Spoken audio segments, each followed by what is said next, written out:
दावी करता हूँ। अगर मेरे बाप ने व्यापार किया है तो क्या उसने मेरी माँ को बेचा? पुलिस प्रशासन, मैं पुलिस प्रशासन से कह रही हूँ, आपके घर में भी महिलाएं हैं, साथ दीजिए हमारा। आपके घर में भी महिलाएं हैं, सब फुट में कान खोल के सुनिए, चाहे वो जिलाधिकारी महोदय हो चाहे पुलिस प्रशासन हो, यहाँ से बोल रहे आप मुझे अंदर कर दीजिए, मुझे कोई डर नहीं। और गलत हमारे बारे में किताब छापते हुए हम तो कहते हैं कि इसको हमारे सामने जिंदा चलाया जाए। बिल्कुल देख सकते हैं आप। हमारे नीति माना के माताओं पे इतना बड़ा आरोप लगाए कि जिसको हम सह नहीं सकते। बिल्कुल इतना गंदी भद्र बात बोला, इसलिए आज हम जाके प्रशासन को भी और भगवती पुरोहित को भी दिखाएंगे कि पावर वोटे बंद की पावर। गिरफ्तार करो, गिरफ्तार करो, नीति मारा जाग गया। बंधु जोश में, वोटिया बंधु जोश में, वोटिया बंधु जोश में, जिला प्रशासन होश में, जिला प्रशासन होश में। तो देखो गाइस, आज हम पूरे वोटे बंधु आ चुके हैं फिर से यहाँ पे गोपेश्वर में, जो कि एक बहुत ही गलत सूचना मिली थी। और देखो आज अपने पूरे वोटे बंधु एकत्रित हो चुके हैं यहाँ पे, नीति माना सारे वोटे बंधु यहाँ पे। वही तो बिल्कुल हमारी माता बहना पूरे वोटे बंधु पे पूरा गलत इल्जाम लगाएगा, जो देख सकते हैं आप। हमारे नीति माना के माताओं पे इतना बड़ा आरोप लगाए कि जिसको हम सह नहीं सकते। बिल्कुल इतना गंदी भद्र बात बोला, इसलिए आज हम जाके प्रशासन को भी और भगवती पुरोहित को भी दिखाएंगे कि पावर वोटे बंद की पावर। यहाँ पे कहना देख सकते हैं आप, बिल्कुल सही और सारे जोश में आज, बिल्कुल सही बात। जब बोलने लायक ही नहीं है हमारा, ऐसे मातों पे ऐसा आरोप लगाए हैं जो भी होते हुए इतना गलत शब्दों का प्रयोग कर रहा है। जब हमारे बेटे बच्चा लोग बोल नहीं पा रहे, ऐसे शब्दों बोला उसने। तो आप क्या चाहते हैं उनके प्रति आज? जिसको हम बंद करना चाहते हैं। बंद करना ज्यादा, फांसी पर लटकाना, फांसी बिल्कुल।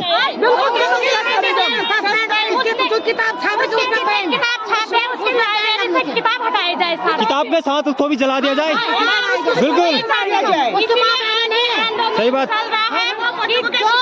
इतना पढ़ा लिखा एक प्रोफेसर होने के कारण हमारे नीति माना के माता बहनों पे इतना गलत इल्जाम लगाते हुए और गलत हमारे बारे में किताब छापते हुए हम तो कहते हैं कि इसको हमारे सामने जिंदा चलाया जाए। बिल्कुल बिल्कुल लाइब्रेरी में जला दिया जाए, फांसी का सजा दिया जाए इसको। कितने बड़े आरोप लगाए इसने हम पे। सही बात। जिला प्रशासन होश में आओ, जिला प्रशासन होश में आओ।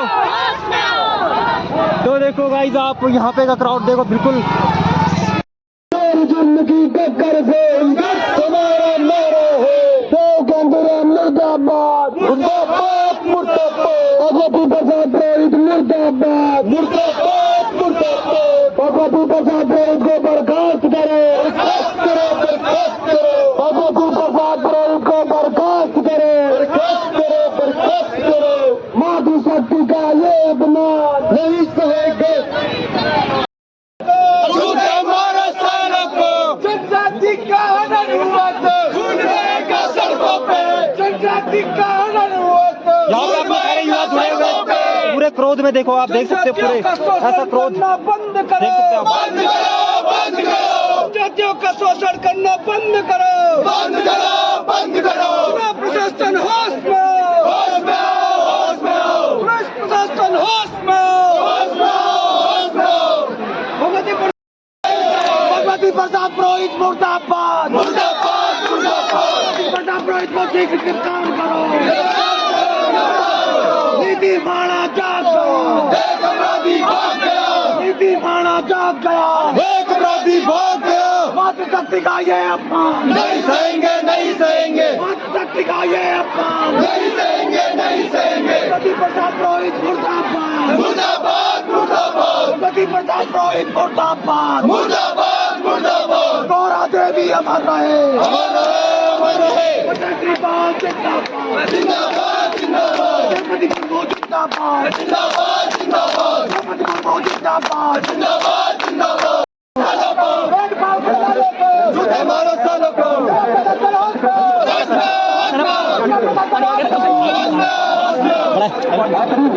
समाज को बांटना बंद करो बंद करो बंद करो समाज को बांटना बंद करो बंद करो बंद करो। जूते मारो सालों को जूते मारो सालों को। पानी की बोतलें होंगी जनजाति का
हमारा सांकेतिक धरना है दोस्तों।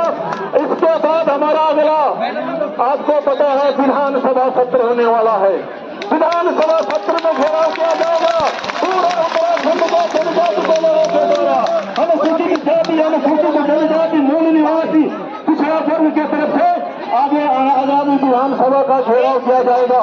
हमारा निवेदन है शासन से, प्रशासन, जिला प्रशासन से, पुलिस प्रशासन से, हमारा राज्य सरकार से, केंद्र सरकार से कि जिस प्रकार से इतने दिन तक भगवती प्रसाद पुरोहित को यहाँ पर दंडित नहीं किया गया, पकड़ा नहीं गया, ये निश्चित तौर पर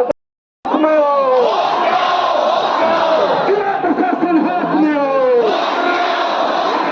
जिला प्रशासन हाथ में हो,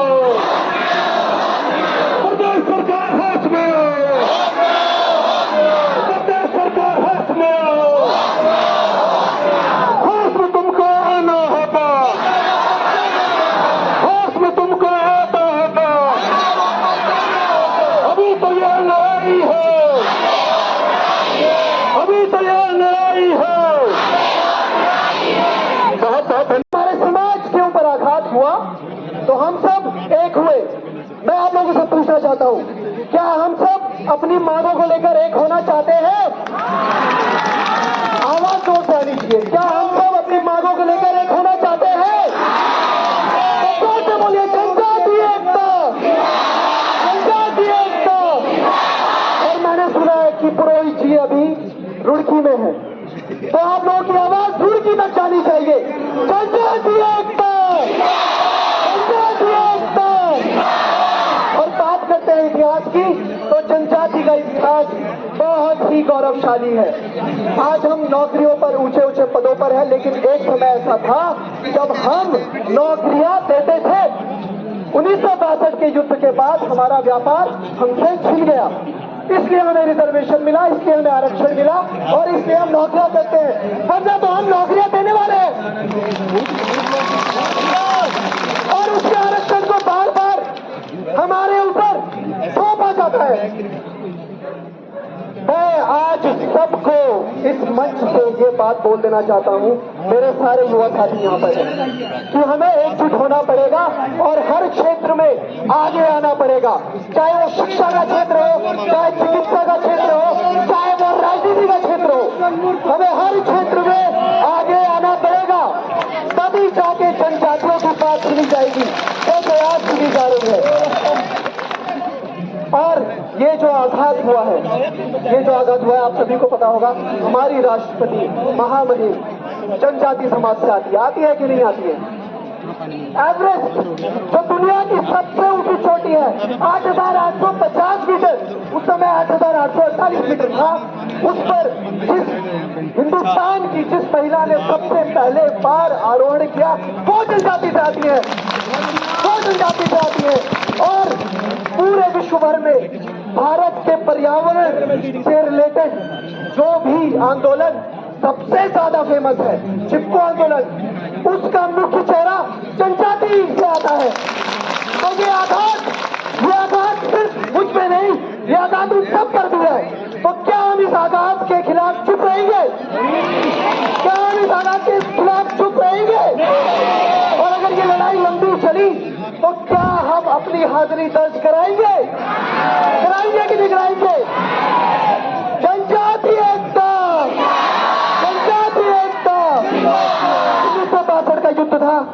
1962 का युद्ध था, जोशीमठ तक रोड नहीं थी। हमारे लोग चाहते तो तिब्बत जाते, चाइना में शामिल होता, लेकिन हम भारत में रहे। हमें भारत के संविधान पर गर्व है, हमें भारत के राष्ट्र पर गर्व है, और हम भारतीय हैं। तो हम जोश होंगे, भारत माता की वंदे। जनजाति के महिलाओं को, हमारी माताओं को, हमारी बहनों को अभद्र भाषा और टिप्पणी की गई थी। मैं यहाँ पर उस शब्द का प्रयोग नहीं कर सकता हूँ। जब हमारे कुछ नौजवान साथियों ने इसका संज्ञान हमको दिया कि भाई ये ऐसी बातें इस पे चल रही है, तो हम उस समय 10 तारीख को जोशीमठ आपदा में थे, हम लोग तुरंत कार्रवाई नहीं कर पाए।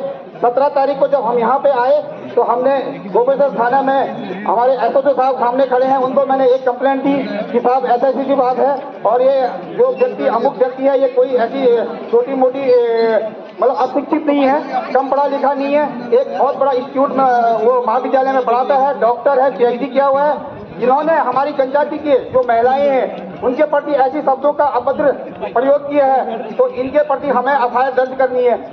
उसके बाद हुआ क्या कि ऐसी उनको बुलाया गया, मुझे बुलाया गया, हमारी पार्टी को बुलाया गया, कंप्रोमाइज करने की कोशिश की, मगर हमने कहा जब तक हम एफआईआर दर्ज नहीं होती है तब तक आगे बात नहीं करेंगे। और 18 फरवरी को 1 महीने के बाद शिवरात्रि के दिन जाके हमारा एफआईआर दर्ज हुआ। जब कई तरफ से दबाव आया कि भाई एफआईआर होना चाहिए, तो 18 तारीख को हमारा एफआईआर दर्ज हुआ। उसके बावजूद भी आज 15 दिन बीत गया है, मगर अभी तक उसकी गिरफ्तारी नहीं हुई। परसों जब सीओ मैम ने हमको बुलाया था, हम 8-10 लोग गए हुए थे, धीरू भाई थे, चित्या राणा जी थे, तो मैडम ने एक ही बात कही थी कि जरूर उसकी गिरफ्तारी होगी। कुछ टेक्निकल फॉल्ट आ रहे हैं जिससे कि हम उसको तुरंत गिरफ्तार नहीं कर पा रहे हैं, उसके साथियों को नहीं कर पा रहे हैं। सिर्फ ये गुनहगार भगवती प्रसाद नहीं है, इसके साथ कई लोग हैं जो इसके पोस्ट को साझा कर रहे हैं। और देहरादून की नहीं हूँ, लोग बोलते हैं दिल्ली देहरादून, मैं देहरादून की नहीं हूँ, मैं घाटी की हूँ। आपके साथ जीना है, मैंने आपके साथ मरना है, मेरा जन्म आपके साथ होगा, मेरी पैरवी आपके साथ होगी, कंधों पे आप लोग मुझे ले जाएंगे, ना कि ये लोग ले जाएंगे। मेरा ब्राह्मण समाज से लड़ाई नहीं है, मेरा पंडित समाज से लड़ाई नहीं, कान खोल के सुन लीजिए, जातिवाद मत फैलाइए। हमारा ब्राह्मण समाज से लड़ाई नहीं, हमारा जातिवाद किसी से नहीं है, हमारा मात्र एक द्रोही व्यक्ति विशेष आप समझ रहे हैं, सिर्फ उससे लड़ाई है। क्योंकि यहाँ पर जो टीवी 100 के कृष्णा सेमवाल जी हमारे साथ हैं, वो बचपन से हमारे साथ रहे हैं, वो भी एक ब्राह्मण पंडित है। अगर मैं ऐसे पर आ गई तो मेरा ब्राह्मण समाज से लड़ाई करने का क्या फायदा? सजा उसको मिल लीजिए जिसने सजा की है, जिसने नारी शक्ति को बोला है, जिसने हमारे चरित्र को लड़ा है। आज मैं यहाँ पर ये नहीं कहती कि मैं बहुत दूर से आई हूँ, क्योंकि घाटी से दूर कुछ नहीं है, चाइना बॉर्डर से हम लोग हैं। अपने लिए आप लोग हमेशा आगे सम्मान से खड़े होइए, कभी मत कहिए कि हम क्या हैं, अबला हैं। हम अबला नहीं है। अभी भी आपने देखा होगा रैली में सबसे आगे आप लोगों को खड़ा किया जाता है। बोलो क्यों? क्योंकि आप में ताकत है, शक्ति है, जन्म देने की शक्ति है, तो निकालने की है। बोलो जिंदाबाद। पुलिस प्रशासन होश में आओ, जिला प्रशासन होश में आओ। लोग मां हीरामणि का रूप है। यहाँ पर थोड़ा सा आक्रोशित भाषा को कम करते हुए सारे समाज की नारियों से, चाहे वो निम्न समाज की हो, चाहे मेरे समाज की हो, चाहे ब्राह्मण समाज की हो, नारी नारी होती है। आपने देखा होगा नारी बिंदी भी लगाती है, सिंदूर भी लगाती है। आपने किसी को देखा किसी नारी को जो बिंदी नहीं लगाती? या आपने किसी देखा किसी नारी को जो बददुआ हो जाती है तो क्या वो चूड़ियां नहीं फोड़ती? क्या वो किसी नारी समाज की नहीं है? आप बताइए, अगर वो ब्राह्मण समाज की नारी नहीं है, अगर तोड़ देती तो मैं ब्राह्मण समाज का विरोध करती। क्यों करूं? ब्राह्मण मेरा दोस्त है, मेरा जन्म भी करता है और मेरा मरण भी करता है। इसलिए व्यक्ति विशेष के लिए भास्कर पुरोहित को जब तक दंड नहीं मिलेगा, यहाँ पर जितने लोग हमारे प्रतिनिधि हैं, हम उनका साथ देंगे और साथ देगी नारी शक्ति। मेरी प्रधान, मेरी गांव की समिति, मेरे छोटे छोटे बच्चे और आप लोग, आज हमारी बहुत बुजुर्ग महिलाएं यहाँ पे आई हुई हैं। देहरादून से आना बहुत बड़ी बात नहीं होती है, डंडे के सहारे आई हुई बारी हो जाएगी उन लोग के। और एक बार फिर से बोलेंगे आप, माँ हीरामणि की, चिंता करो भगवान की। इस देवभूमि में ये सब रहते हैं ना, विनाश निश्चित है, पुरोहित का विनाश निश्चित है। आज उसकी नींद उड़ गई होगी आप लोगों को देखकर, उसके सपने खो गए होंगे। उसको आज समझ में आएगा उसके घर में भी नारी है, उसने नारी का अपमान किया है तो उसने अपनी वाइफ को भी, अपनी बीवी का, पति का अपमान किया और उसने मेरे चरित्र को ललकारा है, मेरी माँ के चरित्र को ललकारा। बोलो क्यों बोल रही है? क्योंकि तिब्बत का व्यापार मेरा पिता भी करता है। अगर मेरे बाप ने व्यापार किया है तो क्या उसने मेरी माँ को बेचा? पुलिस प्रशासन, मैं पुलिस प्रशासन से कह रही हूँ, आपके घर में भी महिलाएं हैं, साथ दीजिए हमारा। आपके घर में भी महिलाएं, सब सुन रहे, कान खोल के सुनिए, चाहे वो जिलाधिकारी महोदय हो, चाहे पुलिस प्रशासन हो, यहाँ से बोल रहे आप मुझे अंदर कर दीजिए, मुझे कोई डर नहीं है, क्योंकि नारियों ने आपको जन्म दिया है। और लोग अफवाह फैला रहे हैं, कुछ लोग हमारे शत्रु अफवाह फैला रहे हैं कि ब्राह्मण समाज की लड़ाई हो रही है, जनता की लड़ाई कर, क्या लड़ाई कर? अबे मूर्खो, तुमने अपनी माँ को क्या बोला? तू भूलिया है? तूने अपनी माँ को क्या बोला? तू ब्राह्मण है? माँ बोला ना? तो जो भी पुरुष समाज आप होगा, घर जाके ललकारना अपनी जन्म को, अपने उसको जिगर को ललकारना जोर से, और अपनी माँ के चेहरे को देखना, तब देखना क्यों क्या बात करती है। कोठे में बैठी वाली भी औरत, कोठे में बैठी वाली भी औरत मजबूरी में बैठी है, मजबूरी में बैठी, उसको भी पालना होता, उसको भी हम गाली नहीं देते हैं, क्योंकि हमारे महाविद्या पाठ में और महापुराण में उसकी मिट्टी को ही वो करा जाता, पूजा जाता।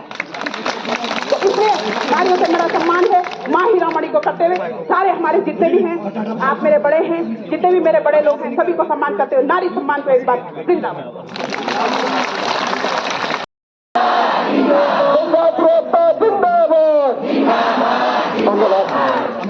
बहुत बहुत धन्यवाद।